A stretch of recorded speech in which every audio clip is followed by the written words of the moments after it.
Tai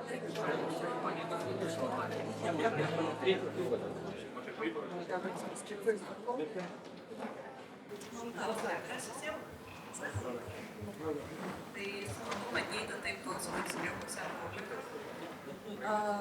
Kaip jau žinia, Klaipėdos apskrities Ievos Simonaitytės viešoji biblioteka jau 12 metų organizuoja tarptautinį festivalį Dekoracija. Šiandienos renginys diskusija kontrkultūra prie Baltijos, rokas ir literatūra yra jo dalis. Tai dėkojame šių namų šeimininkams, barui Herkus Krantas, vadovui Kiprui ir visai baro komandai už atvertas duris, svetingumą ir kultūros rėmimą. Taip pat didelį ačiū tariame festivalio draugams ir Kepe Pictures, kurie šiandien filmuoja renginį. Tai pradėkime.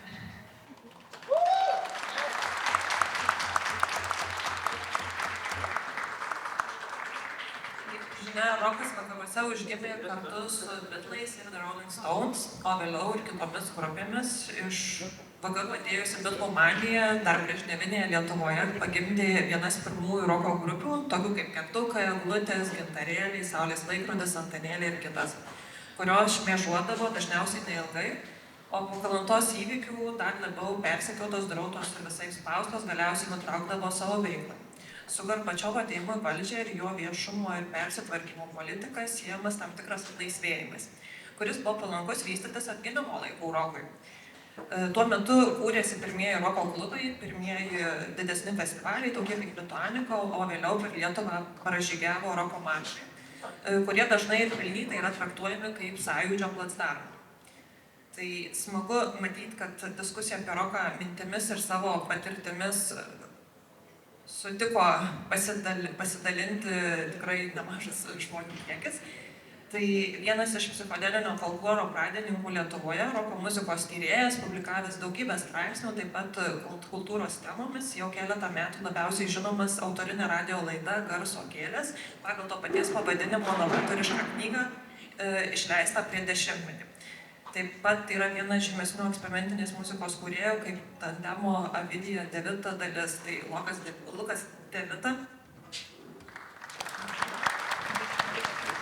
Manas menininkas, renginių vedėjas, autorinių muzikinių programų, improvizacijų atlikėjas, solinių albumų autorius, buvęs muzikinės grupės Kontrabanda, dueto XM, bei kitų grupų narys, įvairiausių muzikinių projektų ir performansų iniciatorius ir dalyvis, Vilius Arčeris.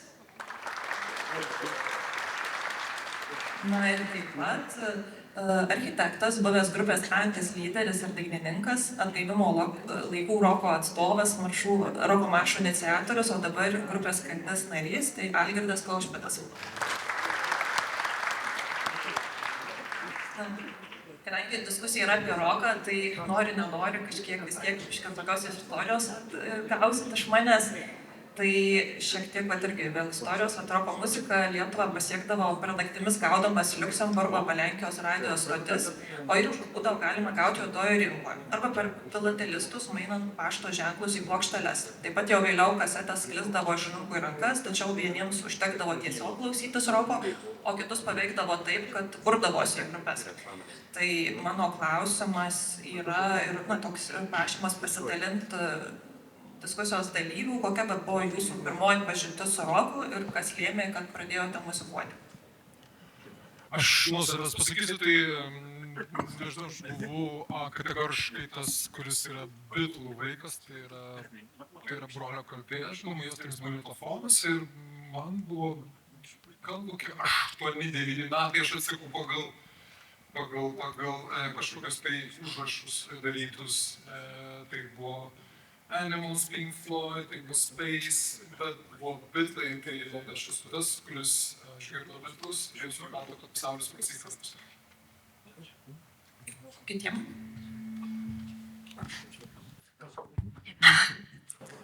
Labas vakaras visiems. Šiaip jau būtų gerai, kad čia kokį monitorių pastatytumėt mums, nes mes savęs negirdim, o tik tai aidą tokį. Tai, bet ar jūs girdit normaliai? Gerai. Viskas tvarkoja. Nu gerai, mes pakentėsim. Tai va, tai žinoma, kad Beatlai suvaidino, prisijungiu, patį pagrindinį vaidmenį ir aš niekaip negalėjau apsispręsti kurį laiką, kas aš prie Beatlų ar prie Rolling Stones. bet vis dėlto Bitlai nugalėjo, nes aš tada buvau moksleivis ir išmokau keletą dainų. Ir tada, grojo visi, kas galėjo groti, aišku. Ir aš ten nusipirkau 7-stygę gitarą. Ir, man atrodo, per savaitę išmokau pagrindinius akordus, pradėjau groti. Nes reikėjo. Ir kas negrojo gitarą, tada, panelių dėmesio galėjo nesitikėti. Tai čia buvo visiškai akivaizdu, buvo trendas ir visi gaudėm tą Radio Liuksemburgo, kažką ten galbūt išgirsime ir panašiai. Tai žinoma, kad esu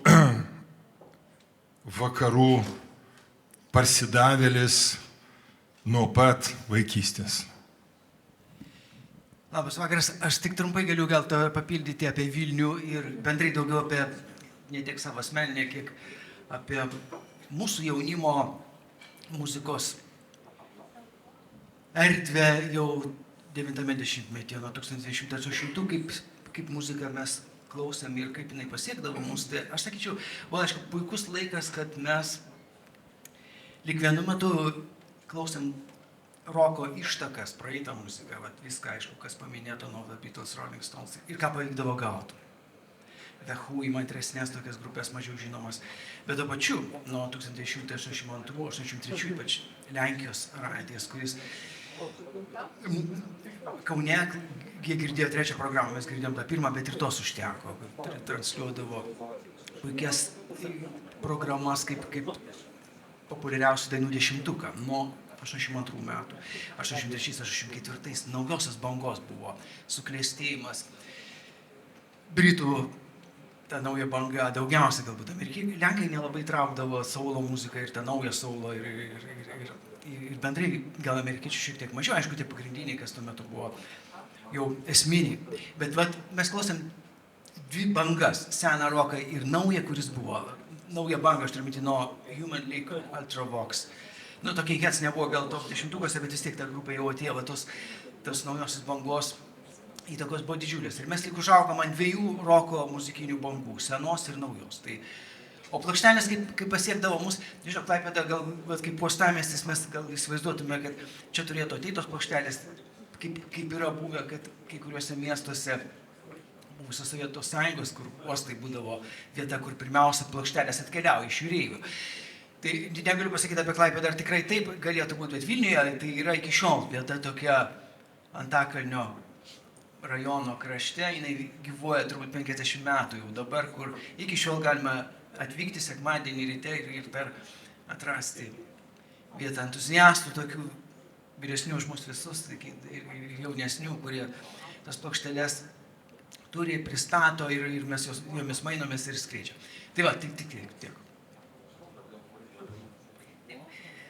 Bet šiaip rokas buvo iš esmės kaip socialinis protestas. Ir klausimas iš mano pusės gal būtų, ar būtent su ta intencija buvo kuriamas į grupės, ar tiesiog patiko skambesys. Apskritai, kuo aktualus buvo rokas, kad buvo visgi nuspręsta visgi kurtis į tas grupės, neužteko tik klausytis.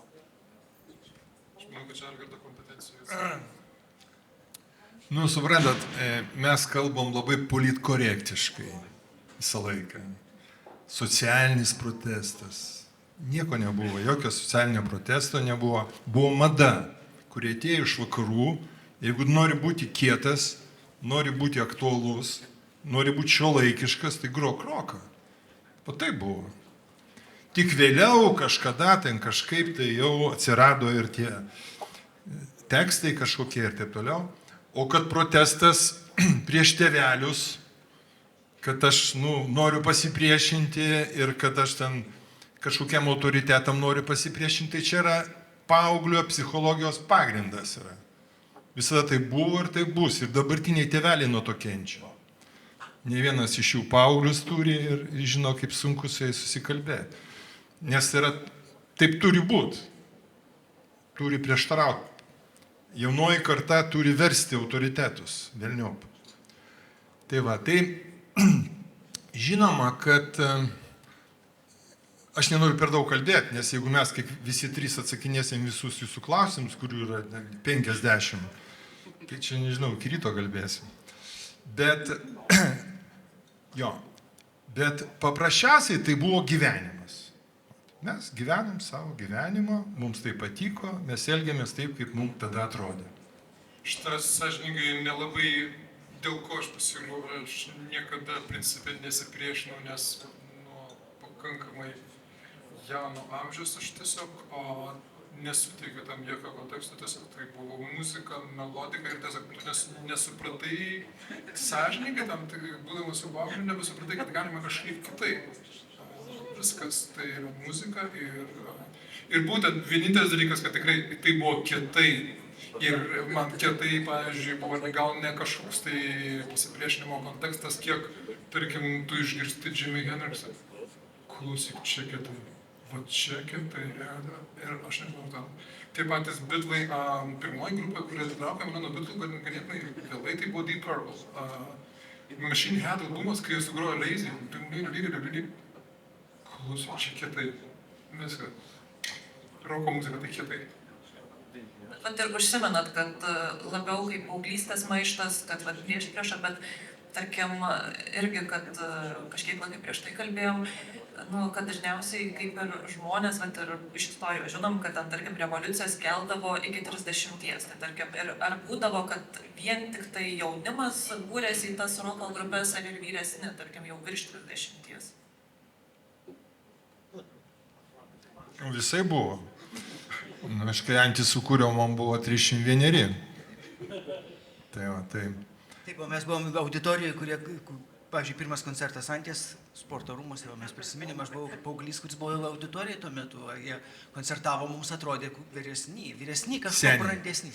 Ne tai, kad seniai, bet tokie brandus muzikantai. Jie mūsų nustebino, kad iš jūsų tokie yra. Bet Antis buvo kietai ir tas gitaristas su trikampiu. Tai ten buvo kietai. Taip, ir tas šiek tiek sendino, tas imidžas sendino. Mes buvom su frakais ten, visą kitą.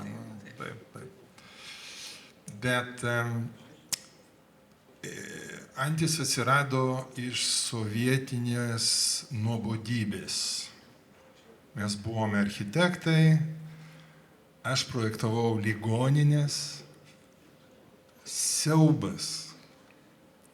Ten technologija, ten laboratorijos, terapijos, ten architektūros nėra, vien tik tai reiškia ten braižytos nesąmonės. Ir daug tai buvo, nes praktiškai dirbau miestų statybos projektavimo institutė, ten kažkur tai arti 1000 žmonių, tokių tarnautojų. Ir mes architektai susibūrėm į tokį jaunųjų architektų sekciją buvo Kaune, kurie tiesiog kažką išdykavo. Viskas prasidėjo nuo to, kad mes paprasčiausiai, mums nuobodu buvo, mes buvom linksmi žmonės iš esmės, viskas. Kiek gali girtuokliaut? Kažką reikia ir kažką sukurt, kažkokius tai, aš kalbu apie laisvalaikį. Tai ir sugalvojom tada padarytos 84 metų gale tokį architektų naujametinį karnavalą.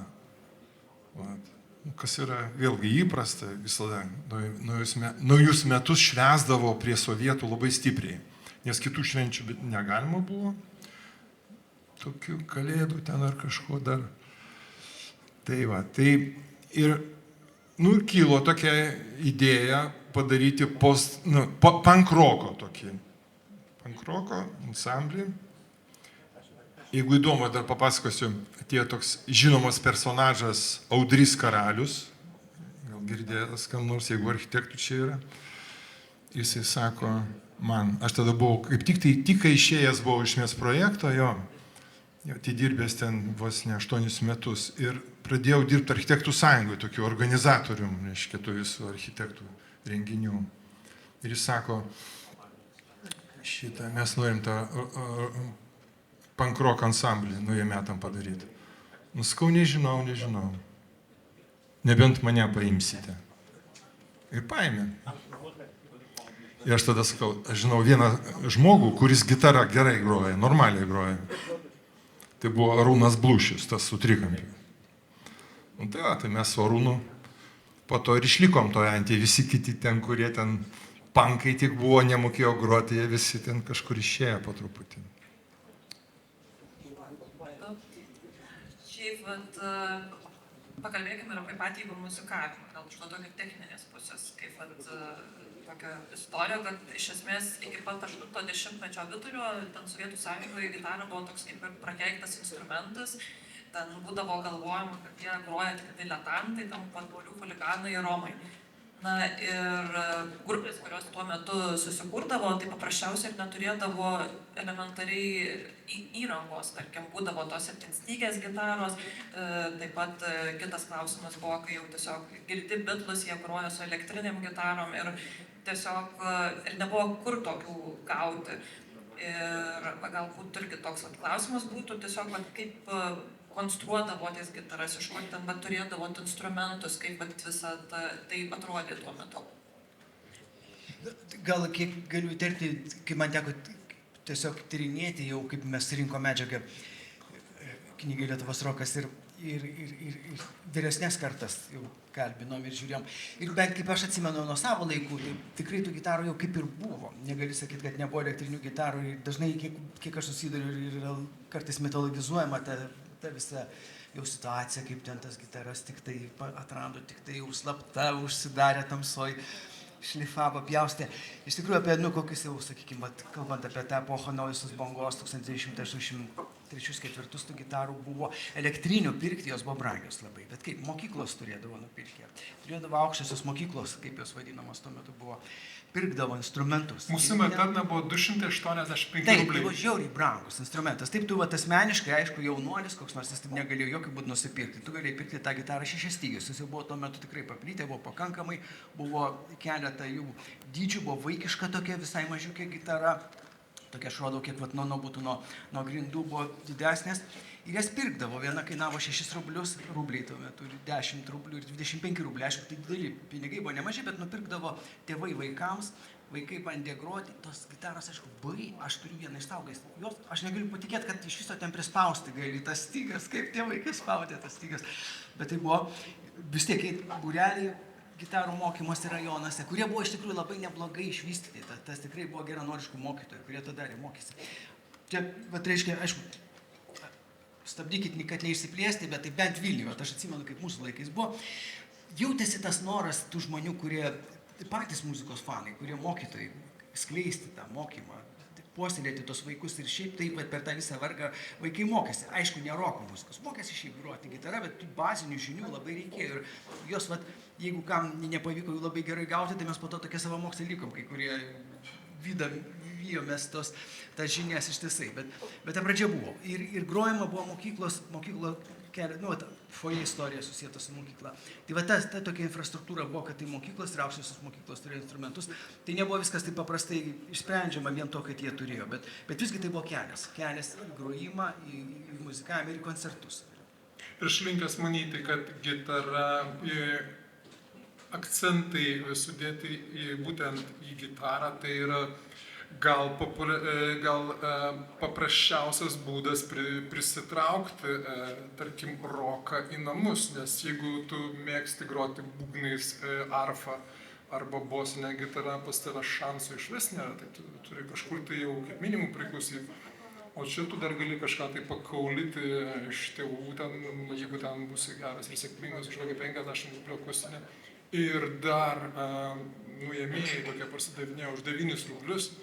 Ir į juostinį magą ir įrašant viso, ir toks overdrive'as, tiesiog tu rockeris namuose faktiškai prisitraukia instrumentą prie savęs. Labai gerai pastebėjai. Šiaip irgi kitas klausimas toks būtų, kadangi šiais laikais, tarkim, užtenka su draugais, tarkim, šnekiesi ir kas nors pamini kokią nors grupę, tai užtenka nueiti į YouTube ar ten Spotify, pasižiūrėti ir jeigu patinka, ten prisidėti į grojaraštį, jeigu ne, tiesiog ir nieko nedarai. Na, o tuo metu kaip ir nebuvo to tokio greito sužinojimo, ar čia man patiks ar nepatiks, ir egzistavo toks dalykas kaip plokštelių biržos. Ten, kur keisdavosi ir užsienio įrašais įvairių grupių.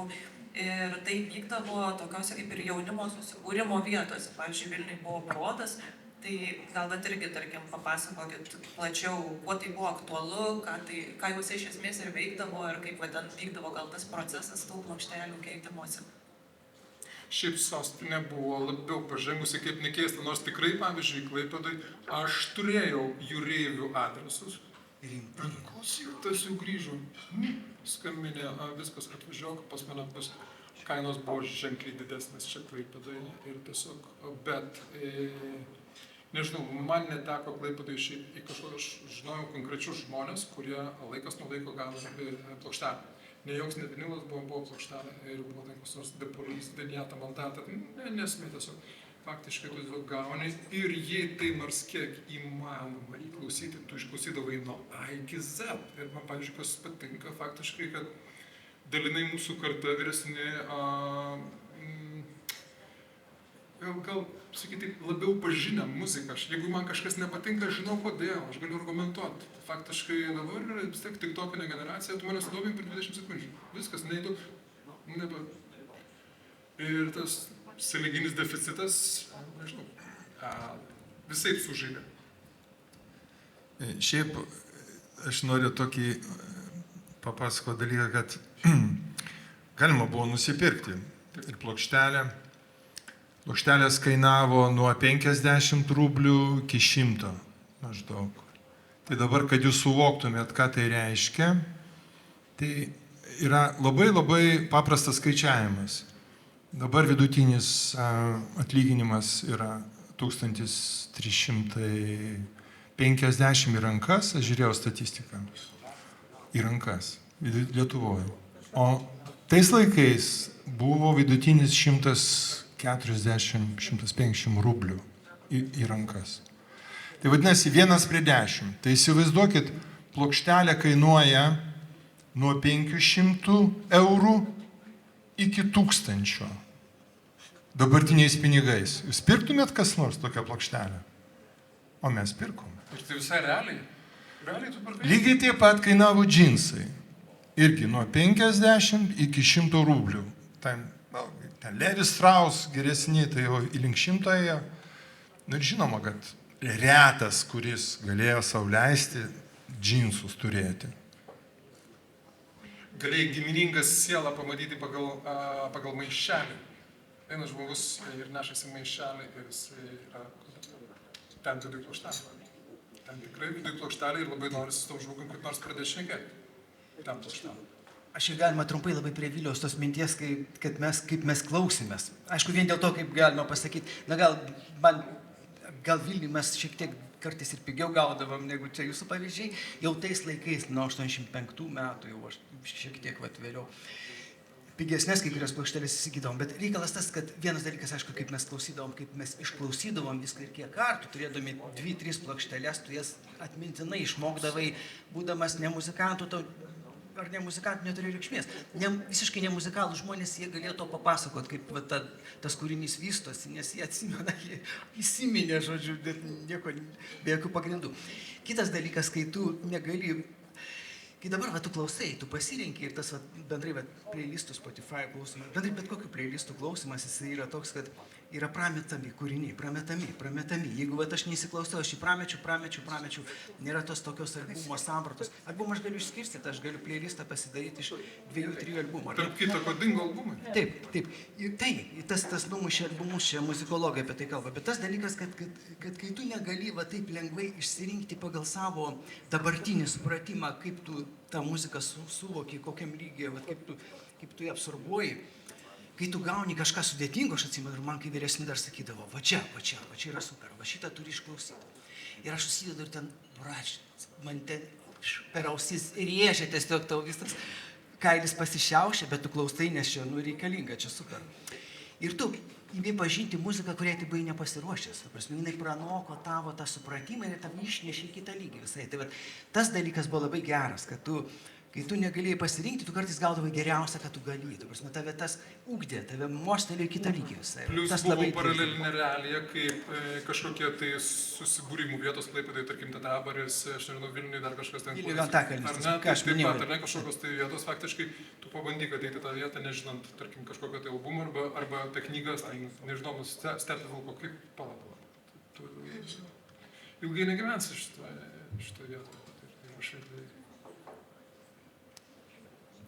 Šiaip irgi apie tos susibūrimus ir vietas, ilgainiui gal ten negaliu sakyti, kad Vilniaus brodas perėjo ten į roko klubus, bet apskritai pirmieji roko klubai Lietuvoje, kur pradėjo kurtis 86-aisiais Vilniuje, 87-aisiais jau Kaune buvo, jiems priklausė įvairios roko metalo grupės.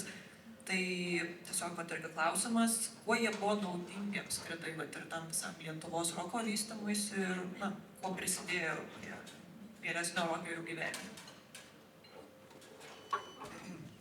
Aš daugiausiai žinau tą Vilniaus jaunimo klubas buvo, roko klubas. Centras gal. Centras, Los centras dar vadinosi, jo, Babravičiaus Gintauto tenai buvo kūrinys. Ir žinoma, kad visa tai buvo daroma kartu su komjaunimu, nes ten jie per tuos roko klubus kažkaip tai gaudavo galimybę, kažkokius tai finansinius turėti, reiškia, santykius ir tos bilietus įsigyti ir kažkaip tai organizuoti tų grupių koncertus. Tai praktiškai, dabar tų prodiuserinių arba ten, sakysime, muzikos centrų arba grupių, kurios ten, arba muzikos klubų, kurie aptarnauja, kaip MP3, pavyzdžiui, ten taip kiti, tai yra gan daug. O tada buvo vienetai. Tai jų dėka, sakysim, kai jie šiek tiek sustiprėjo ir įvyko roko maršai. Dėl to, kad jau buvo struktūra, kurie galima buvo sudėtingus projektus daryti. Kadangi turime užsiminėt apie finansus, kadangi apie roko maršus atskirai aišku pakalbėsim, tai dar biškį tokio finansinės pusės. Apskritai, iš ko gyvendavo rokeriai, nes tarkim, jeigu iki atgimimo laikų roko grupės prieš 9 tų pradinių etapų, tai tikrai nepragyvendavo iš kažkokio muzikavimo. Tai tarkim, o vėliau, jau atgimimo laikais, kai Voje, tarkim, koncertuodavo, gaudavo po 300 rublių honoraro, ten, pavyzdžiui, metalistam mažiau pasisekdavo, katedrai po 15 rublių. Tai, tarkim, kai iš ko gyvendavo, pavykdavo, užsidirbti normaliai, būdavo tokia. Man pasisekė, mano tėtis, šios atminties, jisai buvo jūreivis ir mechanikas, tai faktiškai aš kaip prisėgęs rokeris gyvenau iš tėvų kišenės. Tai ką dabar, jokie ten pinigai nešvietė ir jokių, ten aš nežinau, minimum kažkokio tai sumą gauni, tai būdavo kažkas tokio labai stebinančio. Šiaip vienas labiausiai nevilti pasiūlymų taip ir išliko atminty, kuomet pasiūlė groti už alų ir cepelinus. Ir tai faktiškai tada jūs suprantate, kad klausyk, gal aš pavalgysiu namuose. Ir kažkas tai pasėmė į tą pusę. Tai aš gyvenu už tėvų. Reikia suvokti tą dalyką, kad tais laikais buvo paprasčiausiai saviveikla. Čia turėti tokį statusą, kad tu gali koncertuoti, tai čia tik per filharmoniją galima buvo. Tarybiniais laikais. Šiaip tai filharmonija tikrai. Jo. Čia buvo vienintelis. Vienintelė, pavyzdžiui, netgi Hiperbolė jau savo, taip sakant, pačiais geriausiais laikais, gal 82-3 metais jie grojo per filharmoniją. Mūsų Antį irgi po to kvietė, bet mes atsisakėm. Tai va, saviveikla yra saviveikla ir tu gali saviveiklą ten organizuoja ten kažkokia tai tenai ar mokykla, ar aukštoji mokykla, bet ten jokių pinigų negali būti, nes iš karto tam tikros tarnybos, ten KGB ir taip toliau, jie iš karto susidomės, kas čia vyksta. Taip kad čia vėlgi reikia suprasti, kad to profesionalumo, kuris būtų tokio lygio, kad kaip Hiperbolė buvo tais jau pasiekusi, tai šis tokių grupių buvo vienetai. Jų buvo pogrindį ten viena, kita, trečia, kad ir Antis ta pati, buvo saviveikla visiškai. Laisvalaikis. Pirmi metai, aš kalbu apie 84-5 metus, jau 6 jau pradėjom rimčiau groti. tu nelabai žinai, ką darai iki tam tikro momento. Aš, pavyzdžiui, labai dėkingas, šiek tiek iš šalį patraukus, labai dėkingas gitaristų konkursams, kurie atsirado. Ten buvo labai įdomi istorija, nei iš to buvo keletą metų organizuoti Kaune Šilelyje. Tai buvo labai... Ir tu faktiškai, man tai daug davė ta prasme, kad tu pagaliau pradedi suvokti, ką tu darai, nes iki šiol tu užsiminėjai ir būtent, kaip paminėta, tu esi saviveiklininkas ir kai tu pasakai, kad tu groji, vestuvėse groji, ne? Nes tik vestuvėse galima groti praktiškai, o kitaip tu darai kažkokią tai alchemiją užsiminėjai ir tiesiog tai... Ir pavyzdžiui, būtent tokių kažkokių tai konkursų atsiradimas, jis tarsi, tikusi, gal visai daug aš suprantu, ką darau. Ir tada, nežinau, pirmam gitaristų konkursė buvo Dainius Urbanavičius iš Rebelheart, Šulinskas, masė gitaristų, Fischeris, Artūras Pelys. Ir tu staiga pamatai, tarp tokius suduri. Ir jie visi vienas ten Van Haleną kažkokį, tai tu suprantai, kad tu klausai, viskas gal ne taip blogai. O, prisiminiu vieną bairį gerą, apie pinigus. Ten gal buvo 88 pabaiga, kažkas jau ten jau įsibėgėjęs sąjūdis buvo ir tada Kaune kaip tik tai jau irgi taip buvo pakilimas. Ir Antis buvo jau nuo bangos, jau ten žiauriai populiariausia grupė. Ir mūsų kažkaip mane įkalbėjo 2 koncertus Kauno Halėj, vieną po kito. Įsivaizduojat, kas tada darėsi. Ir kažkaip aš ten laikų nesuderinau su savo grupe. Ir Hebra ten kažkaip vėl prisižadėjo, buvo kažkaip, sako, ne, mes ne. Sakau, aš prižadėjau, viskas jau yra, bilietai pradavinėjami. Ne, ir neatvažiavo mano grupė.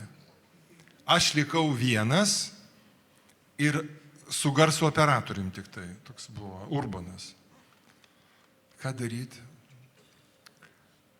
Tada aš prisiminiau, sakau, aš pakviesiu Veroniką Povilioninę. Mano buvo draugė. Sakau, Veronika, gelbėk. Žinok, sausakimši 2 koncertai Kauno Halėje. Aš vienas, grupės nėra. Kažką darom. Mes parepetavom ten kokį pusvalandį gerą, tą liaudės dainą, tą. Ir aš tada mano garso operatorius, reiškia, mes neturėjom netgi minuso. Žinot, kas yra minusas? Kai visas ansamblis groja, fonograma ir tik tai nėra vokalo pagrindinio. Tiesiog neturėjom tokio dalyko tada. Ir sakau, leisk pliusą. Ir jisai leido, reiškia, visiems žmonėms tą Anties įrašus, o aš ant viršaus dainavau. Ta prasme, žiopčiau, kai kažkur tai antrą balsą ten padarydavau, va taip. Ir taip 2 koncertus mes pravarėm su Veronika. Ir gavome mes tada kažkur tai už koncertą apie 3,5 tūkstančio rublių. Jūs galite įsivaizduoti? Tai yra 35 000 eurų už vieną koncertą. O už 2 koncertus 70 000 eurų. Ir man taip kažkaip taip, aš aišku, su Veronika atsiskaičiau ten viskas, bet ne tai, kad ten tūkstančiais, bet šimtais, nes tai buvo nepatogu taip, žinai, mėtytis pinigais. Ir aš savo irgi pasirikau 100, ne tūkstančius. Ir visą kitą pervedžiau Laisvės paminklo statybai. Kauno Laisvės tas skulptūra, Cikaro. Ir taip to viso atsikračiau, nes moraliai buvau labai taip, kaip manim tos pinigus dabar, kaip čia ką, radau būdą, kad nuodėmė nebūtų, kad čia aš apgavau žmonės ir, reiškia, toks buvo nuotykis. Ačiū. Kalbant apie didėjančias mases, tai irgi šiek tiek istorijos. Didelį vaidmenį rokui turėjo nuo 79 metų pradėję vykti Opus roko festivalis. Tai vieni pirmųjų roko festivalių Lietuvoje, 80-mečio pabaiga, atšilimas roko muzikoje buvo siejamas būtent su šiuo festivaliu. O vėliau jau iš esmės ir po jų pradėjo vystytis kitas labai svarbus ir didelis festivalis Lituanika, kurį būtų galima laikyti ir tokiu lūžiniu. Tai tiesiog apie tą lūžį, kodėl būtent 85-aisiais, ar būtent su Gorbačiovo atėjimu valdžia, kas nutiko, kad 85 metai tokie lūžiniai roko metai. Kas nors dalyvauti iš jūsų? Ne, Aš nedalyvavau. Tai aš tik 6 dalyvavom, mes. Tai Lituanika buvo tarptautinis roko festivalis. Čia labai svarbu. Nes jau tada tarp tautų buvo gruzinai, baltarusiai, ukrainiečiai, ten rusai, lietuviai, lenkai. Latvių buvo beras. Bet, suprantat, jau toks buvo traktavimas, kad čia yra tarptautinis ir tarp tautų. Tarpsime, kad mes čia kaip ir irgi į savarankiškumą kažkokį pretenduojam roko kultūroje. Tai tas irgi labai svarbu ir dėl to tas festivalis buvo, tada kaip ir ant visos Sovietų sąjungos labai svarbus ir suvažiavo labai daug ryškių grupių į Vilnių. Tokių geriausios, sakysim, rusų grupės, tada rusų rokas buvo stiprus, toks įdomus. Ir mes gavome kvietimą dalyvauti Antis po programos kaip fakultatyvas toks. Virš programos ten kažkur tai, kai jau pasibaigė ta visa programa ir man atrodo tai buvo jau sekmadienis, kai jau visas festivalis pasibaigė. Ir tada ten kažkur apie 12 gal valandą jau vakaro buvo ir buvo 2 grupės. Tokios debiutuojančios. Tai buvo Foje ir Antis. Pirmi pagrojo Foje, o po to mes pagrojom. Ir buvo kažkoks tai toks susikabinimas tos publikos. Ir Foje labai patiko, ir Antis patiko. Ir taip, jos skirtingos, bet kažkaip prilipo. Ir tada iš karto po šito festivalio mus pakvietė Artūras Pozniakovas, toks buvo lietuviškas režisierius tada. Sako, aš turiu idėją, gaunu pinigus iš Maskvos tokiam muzikiniam jaunimo filmui. Ir tada jis pakvietė Foje, pakvietė Kernagį ir pakvietė Antį. Ir tada buvo tas kažkas atsitiko filmas, grinai po to festivalio. Tas festivalis užkūrė ir tas atsirado, reiškia, filmas. Ir aš tada, jeigu pradėjau apie tai, kad 2 kart nepradėti, tai ir tada tas filmas, kuris buvo filmuojamas Kalnų parke Vilniuje, užkūrė roko maršo idėją. Ir taip viskas ir susiklostė. Nuo filmo? Taip, nuo filmo. Kai mes pamatėm, ką reiškia groti atviram, reiškia, kai daug žmonių, kaip tai yra, koks Vustokas gavosi toks. Oho. Tai iš esmės, dar tos tolimesnis, sakyčiau, klausimas būtų būtent apie tuos roko maršus, kadangi gimė idėja, kaip ir minėjot, po to filmo kažkas atsitiko. Ir jūsų šito roko maršų fenomenai, jo labiau, kad ir Anties tas kažkas atsitiko, arba net tau Martynai buvo laikomas ir neoficialiu sąjūdžio himnu. Tai būtent kas lėmė ir tų roko maršų tokį populiarumą ir apskritai ir visas tas sąjūdžio iškelimą ir kuo tai prisidėjo prie to, kad šiandien gyvename laisvoje Lietuvoje. Turbūt vėl man reikia kalbėti, nes tą roko maršo idėją vėlgi aptariau su Gintautu Bobravičiumi, tada buvo tas jaunimo klubo, muzikinio klubo lyderis. Ir kai pabuvom jau tam filmo filmavimo procese pamatėm, kad viskas yra įmanoma padaryti gyvai iš tikrųjų. Ir 87 metais buvo pirmasis roko maršas ir aišku, tenai buvo ir įveltas įvairios ten ir tos ideologinės struktūros ir komjaunimui ten kažkas tai ten kliuvo, ten kažkiek tai ten taip toliau. Garbės, reiškia, kad čia jie, vat, tokie, na, pažangus, gorbačioviški ir čia, vat, naujos idėjos pas mus visą kitą. Nu, žodžiu, kažkaip taip sutapo, kad, vat, prisireikė roko. Įstaiga iš nieko visiškai iškyla, reiškia, tos pirmos grupės ir netgi pirmam festivalį pasikvietėm Jumpravą iš Latvijos, tokia grupė visai nebloga buvo. Ir ten niekas nežino, kas ta Hilda, Atlybitum, ten buvo, ten katedra, ten, kas čia, antis kažkokia, ten nieks nieko nežinojo. Plamai, nes nebuvo roko kultūros iki to viešam lauke visai. O tai nebuvo, iš dalies laikų ir vietoj, nes labai, aš turiu menį, reiškia, būtent atėjus Gorbačiovui, faktiškai prasidėjo ir Leningrado roko klubo veikla labai stipri, ten zvukimų, ar ne, visą. Taip, kas domėjosi, iš tikrųjų žinojo, bet aš kalbu apie tuos žmonės, kurie atėjo, nes festivaliai vykdavo didžiuose miestuose, stadionuose, ten 10 000 žmonių, Vilnius, Kaunas, Kėdainiai, ten Šiauliai, Mažeikiai arba Klaipėda. Klaipėda strada. Jo, ir ne vieną kartą, o 3 kartus. 88 ir 89. Nu, ką aš galiu pasakyti? Suprantat, iš tikrųjų roko maršai suvaidino tos laisvės byloj labai svarbų vaidmenį.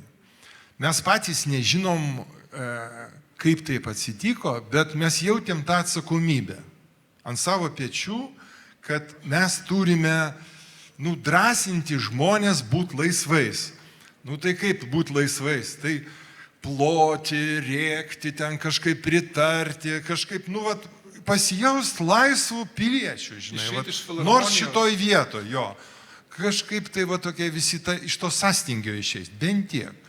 Po to jau prasidėjo ir bendras dainavimas, ir priedainiai ten ir taip toliau, po truputį drąsėjo žmonės. Ir aišku, tas filmas, kuris jau išgarsino ir Antį gerokai, labai prisidėjo prie populiarumo to.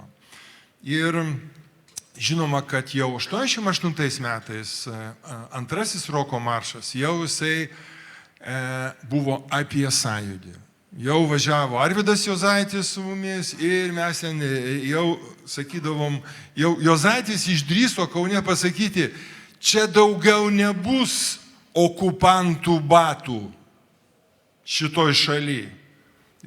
Tai ten visi ten partijos komitetas, visi kelnes privarė ir laukia, kas čia bus dabar, žinai. Bet kažkaip tai Gorbačiovo tą perestroikai už žodžius jau nebesodino. Bet nepatiko, labai nepatiko Kauno valdžiai, kad čia taip jau buvo. Va. Ir žinoma, tas važiavimas. Ir jeigu kas matėme, kaip mes žaidžiame revoliuciją, filmą apie tos laikus, apie sąjūdžio, apie roko maršus, tai yra labai geras Giedrės Žickytės filmas. Jeigu kas nematė, pasitaikys proga, būtinai pažiūrėkite. Labai nuoširdus filmas, labai komiškas, toks paradoksalus, sakyčiau, aukščiausio lygio kinematografija. Tai va. Tai ir trečias roko maršas įvyko 89-aisiais ir jau, kadangi sąjūdis labai jau pozicionavosi į nepriklausomybę, būtent noriu visiems priminti, kad įvyko būtent 89 metų vasario 16 buvo paskelbta deklaracija sąjūdžio, kad mes sieksime nepriklausomybės. Atvirų tekstų. Viskas aišku. Ten po to prasidėjo sąjūdžio įvairios problemos, jau pradėjo visus tenai sekti, visus ten, taip sakant, po truputį sodinti ir ne ta prasme, kad į kalėjimą, bet jau per tuos kitus kanalus, per moralinius, taip sakant, finansinius. Ir jau roko maršas trečiasis įvyko Liepos gale prieš pat Baltijos kelią. Ir mes tada sukūrėme tą savo pačią, sakysim, pilietiškiausią dainą Lietuvos valstybė. Ją pagrojom trečiajam roko marše. Ir aš kaip atsimenu, kaip grojau, tiesiog ėjo per nugarą kažkokie tai žaibai, nes tai buvo taip drąsu tada ir taip neįtikėtinai, kad visi dainavo kartu Lietuvos valstybė. Tai, čia fantastiniai ten įspūdžiai ir fantastinės emocijos iš tų laikų. Ir po to iš karto jau buvo Baltijos kelias, kur visi susikabino, kur keli milijonai buvo dalyvių ir kuris pademonstravo visam pasauliui, kad Baltijos šalis nori tapti savarankiškomis, nori atkurti savo valstybės. Ir tai yra, tokia, neprievartinis protestas, visiškai šviesus, gražus, orus, kas pasaulį sužavėja. Praktiškai tai mes galim sakyti, kad roko maršai pasitarnavo ir žmonės po truputį padrasino eiti, susikabyti rankomis Baltijos kely. Čia yra didžiausias roko maršo nuopelnas. Bijau sumeluoti, bet man atrodo, kad pro miestus, pro kuriuos praėjo ar antras, ar tas pats trečias roko maršas, kad susikurdavo paskui ir tos iniciatyvinės persitvarkymo sąjūdžio grupės. Taip, ir Klaipėdoje buvo susikūrus, mes, kad atvažiavom tada. Tik ką prieš mus buvo susikūrę sąjūdžio iniciatyvinė grupė, klaipėdiečių, ir ten viskas ėjo labai labai kartu. Mokėmės dainuoti tautinę giesmę, įvažiuoja į kokį kaimą savo autobusu, išlimpa mantis, ten žmonės ten tokie, vėliavą, išnešam, visi viešpatie, kas čia vyksta, kas čia per provokaciją, ten, tai ir neįtikėtina. Dar prieš 2 metus už tai sodino, elementariai, galėjai prarasti viską. O čia ateina. Sustojam kur nors aikštėje, reiškia ten kokio miestelio ir giedam tą gidą. Žmonės bijo net prieiti. Kas jau drąsesnis prieina, O tas tam filme parodyta, kaip mes žaidėme revoliuciją. Nuostabus buvo laikai. Kadangi laikas jau yra pabaigos, tai dar tokių norėčiau paklausinėti, kadangi ir tema vadinasi kultūra prie Baltijos, tai tiesiog rokas kaimyninėse šalyse, ką išskirtinio turėjo mūsų kaimynai ir kurios galėtumėt galbūt laikyti ir savo įkvėpėjais ir kuo jie aktualūs buvo.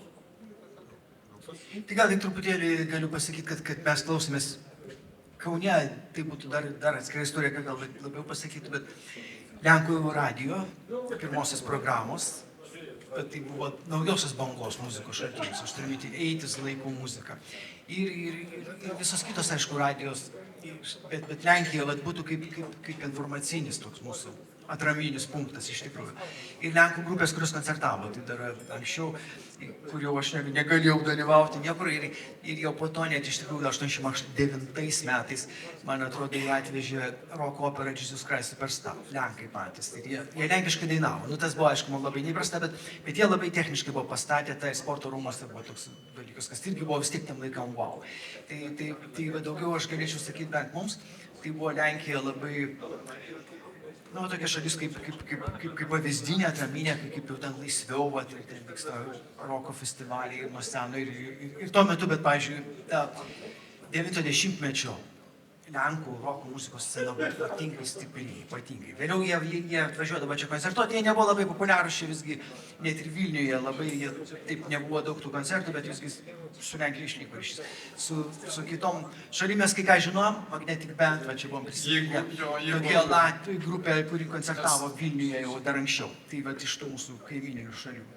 Jeigu apie įtaką, tai tas darė. Ir kaip įvykis tos roko koncertas, Latvių grupės, wow. Ir kokybė, tarkim, taip, jie aišku buvo jie buvo taip, būtent iki Estijos, nuo Talino, tam vos keliasdešimt kilometrų yra Suomija ir tu faktiškai tai judasi ir ypač, nežinau, tas ne tik Brandūno ar Grapso, tai faktiškai tu tiesiog klausaisi jų visai rimtai, ta prasme, kad tikrai tai darė įtaką Polapačio.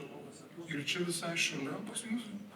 Čia gerai, ir tu supranti, kad ten irgi buvo tokie, kaip čia pasakyti, velnių privalgę, ten faktiškai klausaisi ir Led Zeppelin eina citatos, ir Black Sabbath, bet tu jau tai žinai, tu girdi, klausyk, kaip man, jie darė. Čia gerai, jau faktiškai nežinau, Lietuvoje, kaip mes minėjome, visi kažkiek kalbėjomės prieš tai, aš galvoju, kad Lietuva šiek tiek papuolė pagautu, ypač. Čia gal faktiškai mano tokie aspiravimai, bet po Kalantos tragedijos, tai jautėsi toks, tiesiog žvelgiant į produkcijos kokybę, į aplamai į leidimus, į neleidimus, faktiškai. Man būtent, taip, Lenkija be jokios abejonės, ten faktiškai tranzistorius virtuvėje visai buvo. Netgi tai, kas aktualu, kas tuo metu iš karto tu realiai galėjai išgirsti, kas kam išleido, kas ką grojo.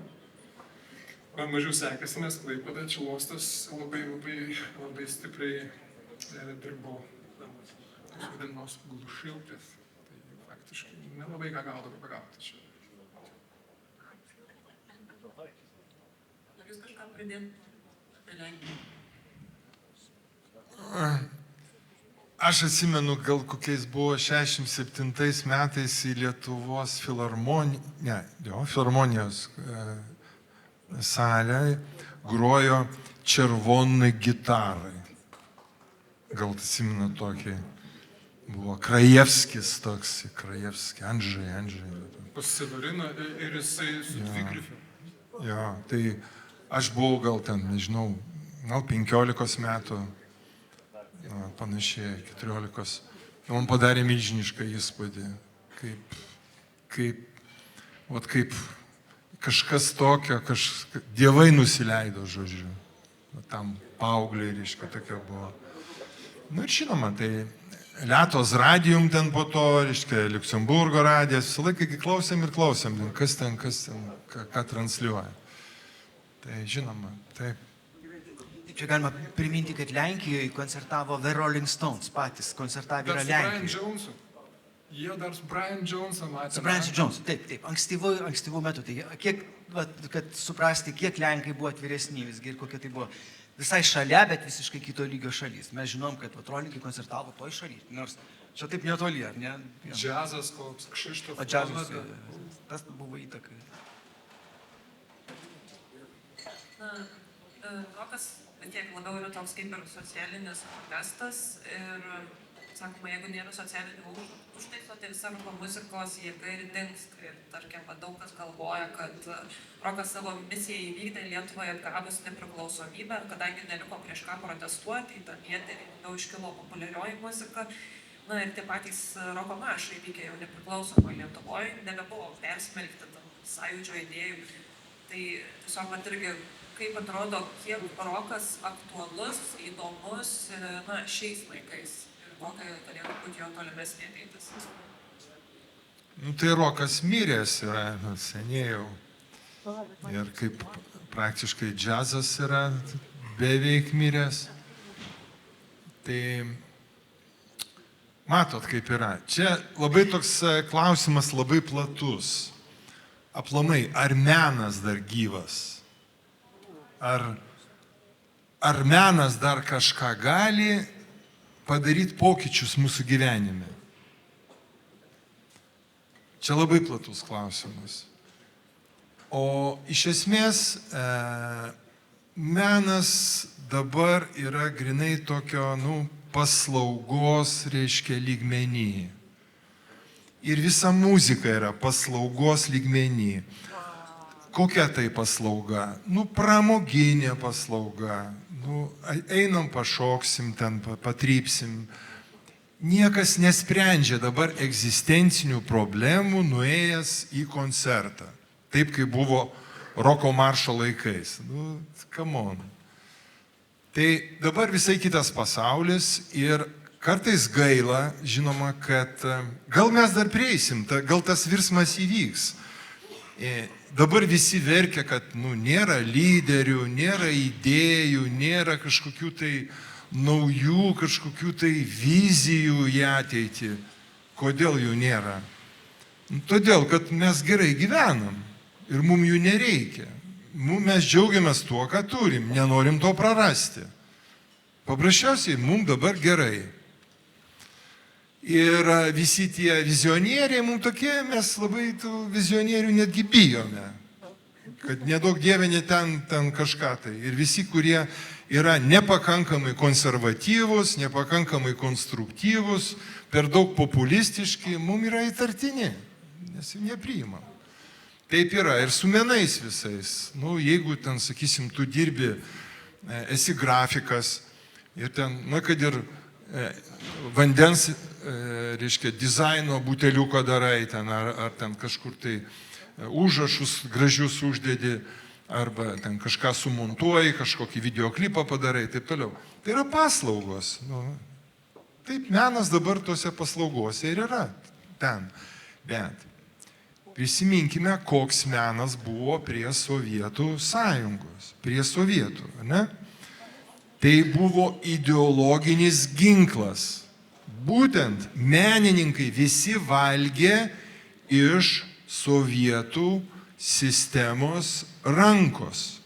Tai buvo ir tie, taip vadinama, architektų sąjunga, ir kompozitorių sąjunga, rašytojų sąjunga, ir visur ten prižiūrėjo, kad viskas būtų teisingai ir kad ten tos idėjos komunizmo būtų tinkamai transliuojamos.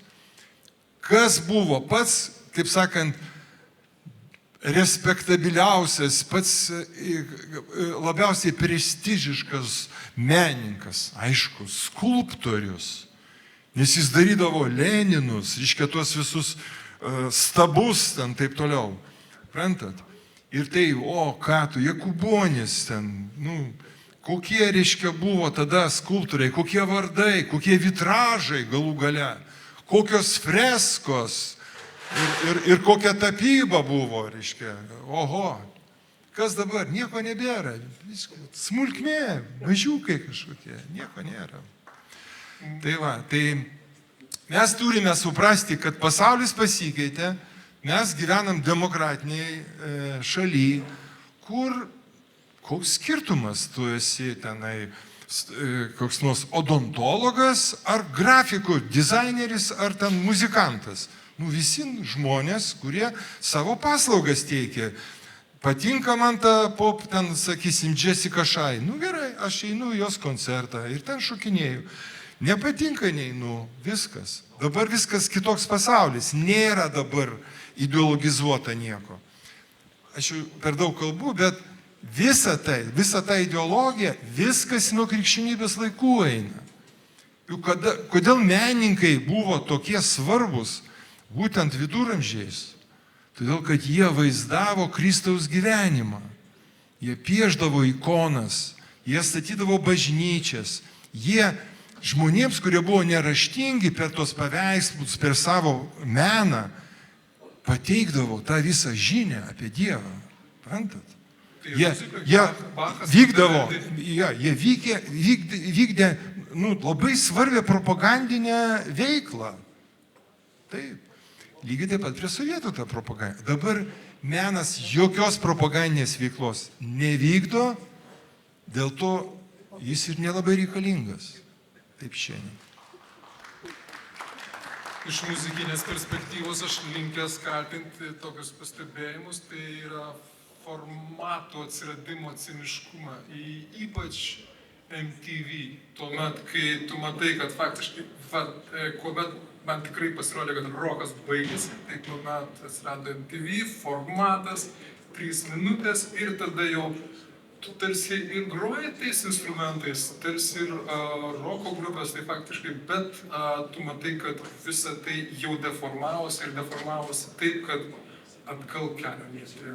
Ir tiesiog masė grupių iš dalies ir išliko tų pačių formatų ir papuolimų į ten, tarkim, būti trendiniais, būtent, reiškia, šitą. Bet tai yra, nežinau, mano supratimu, fast foodas, kuris pasėjo tokią sėklą, bet faktiškai,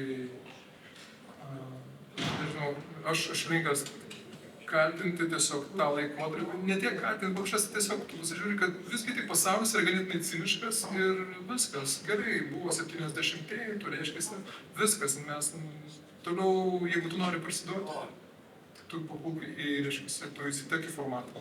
Formatas yra, judėjimas yra. Na tai norėčiau iškart padėkoti visiems diskusijos dalyviam. Tai paplokim Vilius Andžeris.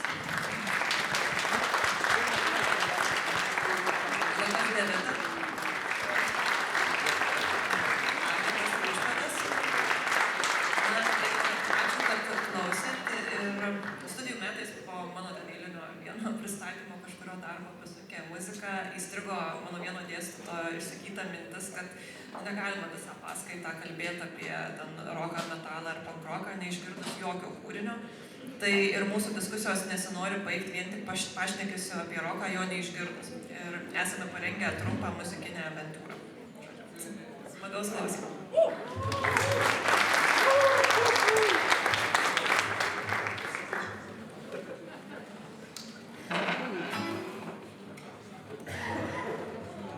Čia taip suskambėjo, esam paruošę. Nieko mes neparuošėm. Tiesiog mes jums padarysim visiškai laukinį ekspromtą. Dabar žiūrėkit, bet su viena sąlyga, kad jūs kartu padainuosit, nes dainos yra, jau galima sakyti, nuvalkiotos, visiškai, visi jas žino, taip kad nebus sunku.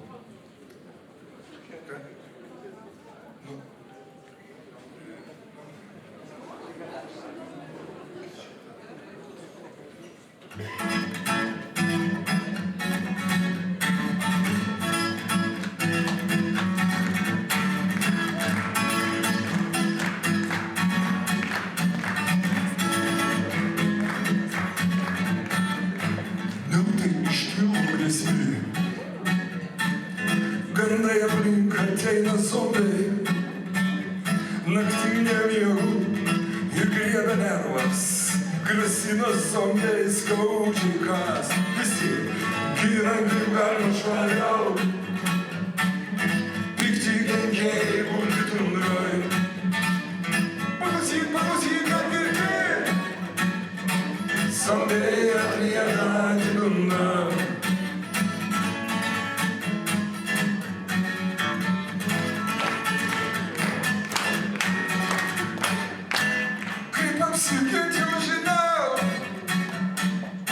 Apsišluok ir apsiplaukink, kitaip užpuls padarai, ropliai, graužikai ir zombiai.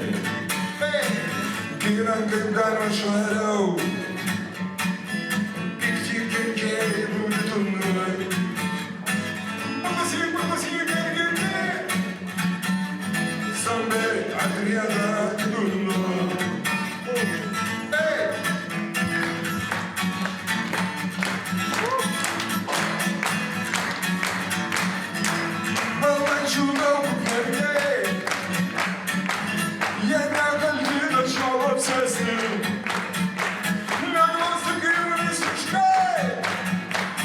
Zombiais galėtų užsikrėsti. Gyvenam kaip galima švariau, pikti kenkėjai guli tundroj. Paklausyk, kad girdi, zombiai atlieka atidunda. Visi kartu, gyvenam kaip galima švariau, pikti kenkėjai guli tundroj. Paklausyk, kad girdi, zombiai atlieka atidunda.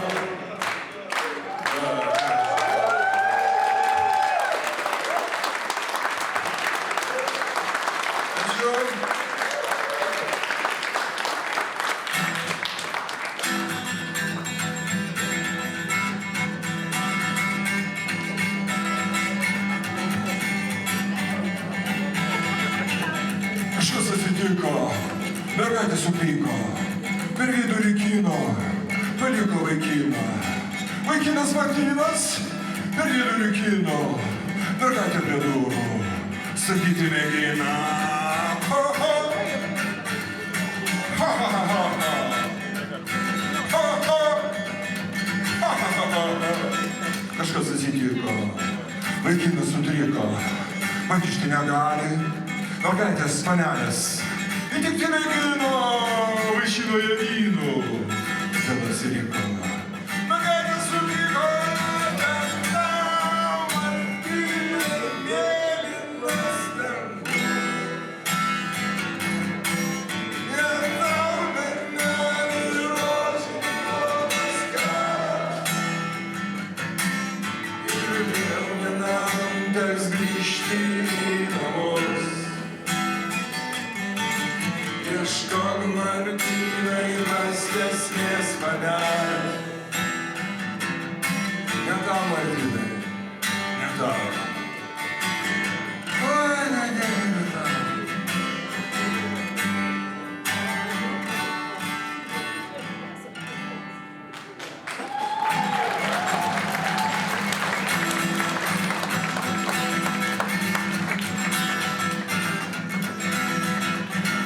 Kažkas atsitiko, vaikinas sunyko, nesiseka kalbos, visur lieka kaltas. Prakeikta panelė, kaip rasti raktelį, kaip vėl sugrąžinti. Ir nelemti. Martynai mėlynas dangus. Ne tau bernelį rožėm blogas kelias. Ir vėl vienam teks grįžti į namus. Ieškok Martynai prastesnės panelės. Visi kartu. Ne tau, Martynai, mėlynas dangus. Ne tau, bernelį rožėm klotas kelias. Ir vėl vienam teks grįžti į namus. Ieškok Martynai prastesnės panelės. Ačiū!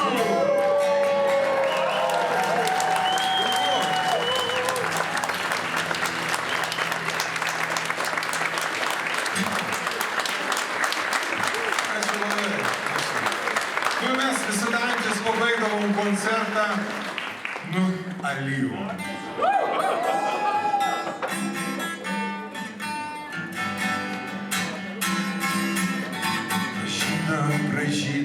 Pražydo, prie kelio pelėdės alyvos. Nuraudo, kvepėdamas ilgisi draugo. Ir vaikšto po vieną podu. Ieško laimingų žiedų. Nemyli, būra ratu.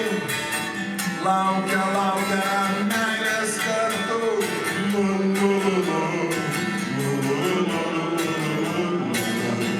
Alyvos!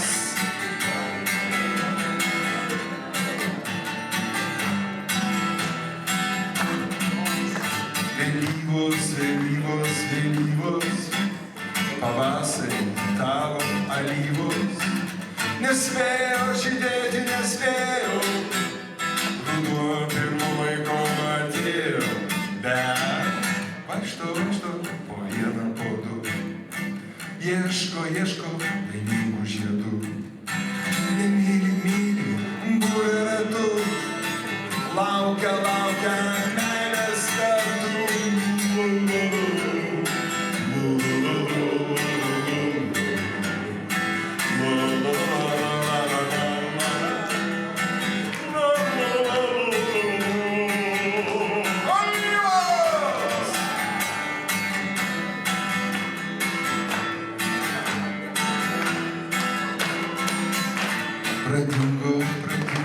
Pradingo, pavasario krūmas spalvingas. Kas žino, kur mūsų svajonių alyvos. Bet vaikšto po vieną po du, ieško laimingų žiedų. Myli, būrė ratu, laukia meilės kartu.